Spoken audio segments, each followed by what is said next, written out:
Well, voters in Eden Monaro, as we said, go to the polls this Saturday to find their new federal representative, while Labor and their candidate Kristy McBain got a head start after the circus that was the National Party and Liberal Party candidacy. It may not have got them far. Polling by the Nationals today shows their vote has almost doubled over the past 2 weeks. Polling, I'm sure, that the Liberals and their candidate Fiona Kotvos are hedging their bets on. A cattle farmer and Queanbeyan Deputy Mayor Trevor Hicks is the National Party's candidate for the seat of Eden Monaro. He joins me now from Canberra. Terrific to have you on the show, Trevor. Thank you. I know you're busy on the hustings, so thank you for making the time. I want to sort of tell people a little bit about your background.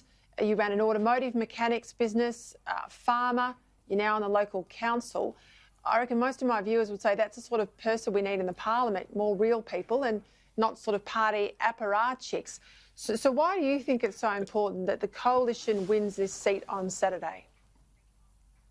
Well, thank you, Peter. It's great to be here, and I've really been a part of the community for a long time. I've had a business in Queanbeyan. It's been successful, and I've managed to step aside from that recently and had the opportunity to run.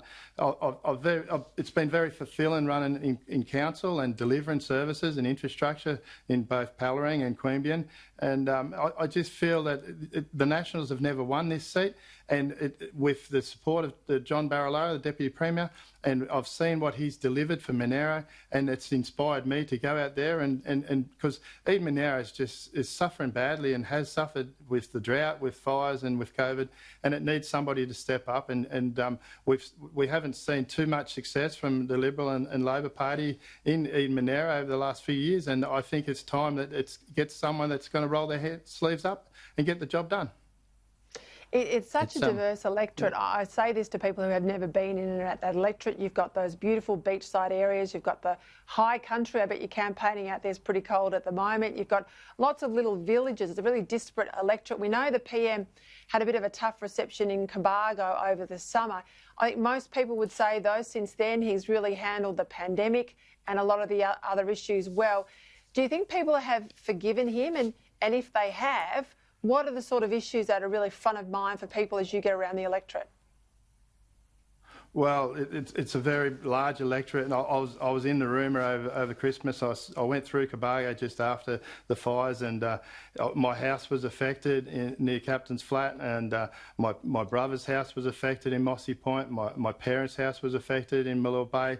I've seen Batlow and Sherman. It's devastated the whole region, and I think the last thing this electorate needs is a by-election. People just don't want politics in their life at this stage, and it's going to be tough to win the hearts and souls of the people that have really been battered in every corner and now with the COVID down at the far south coast, with the bushfires, the small tourism operators, the restaurants, the cafes, they all suffered a downturn, and once that cash flow is gone in those little small businesses, it's very hard to recover.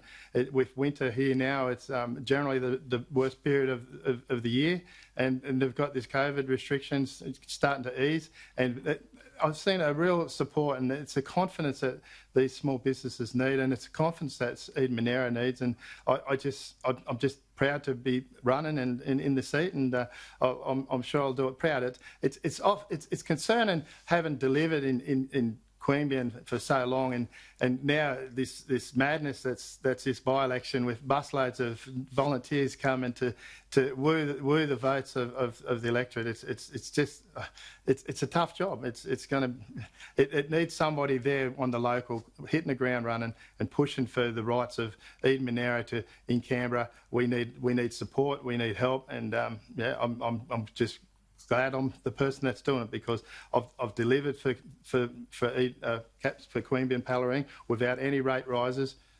We've opened an Ellen Drive extension very shortly. These services have been operating without any increases to ratepayers, and I think it's essential that we get the services from Canberra. The money needs to go on the ground and help people out that's really struggling. I want to ask you about some comments you made today. I am not a fan necessarily of inquiries into issues if they're just going to sit on a minister's desk. I mean, Canberra is full of those sorts of inquiry reports. They go nowhere. But your comments related to a Royal Commission for dairy farmers. You want a Royal Commission. I need to declare my sister and her husband are dairy farmers. So I am aware of some of the challenges facing the industry, albeit they're in Victoria. Why do you think a Royal Commission is the way to go? Because if things have to be changed, you're a National Party candidate. The current minister responsible is a National Party MP. If you reckon things need to be changed inside the National Party, why don't you just get on and fix them? Well, the dairy industry was deregulated 20 years ago, and it's just been suffering ever since. The gate price of milk is too low to sustain a small business. Certainly, they're struggling to survive. They're not investing in research and development or anything like that. It's just a hard slog, and more dairy farmers are giving up. You know, they've got a tough job. They've got to get up every morning and milk those cows twice a day, every day.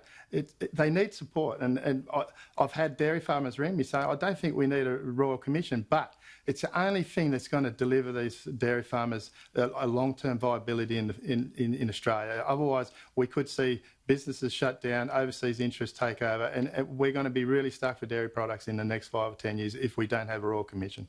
And being a national, you know, we're not part of the two front runners. I'm happy to cross the floor, push wherever support I can get for a Royal Commission, and I've had a lot of support, and I think that the dairy farmers need it. Yeah, but Trevor, my point is you are, the National Party currently have the portfolio that handles agriculture. So if you wanted to fix things, if there are problems that need fixing now, as I said, my sister's a dairy farmer, I understand it's a tough industry. Why don't we just fix them? Why do we need a Royal Commission and all those millions spent and a couple of years at least before there's any set of recommendations? Why don't we just fix what needs to be fixed now? It needs someone in there pushing for dairy farmers. We should have done it, just like the Barton Highway. And the National Party minister can't? The current minister can't do that? Well, I'm sure the National Party are the only party that could do it, because no one else is interested in looking after the farmers of Australia. Yeah, but my point is your minister, a National Party minister, is in the job now. Why don't they just fix it? I'm on that job, and they're all talking about it now, thanks to my run-in for Eden Monaro. And I get you. You've got a fire under their feet, and they're going to get moving. Just before we go, quick question, and I want to say good luck to you on Saturday. One of the issues we talked about, and it was all we talked about in summer, this whole question of fuel loads. What do you want to see out of the bushfire inquiry process? We don't want another summer like we've just had.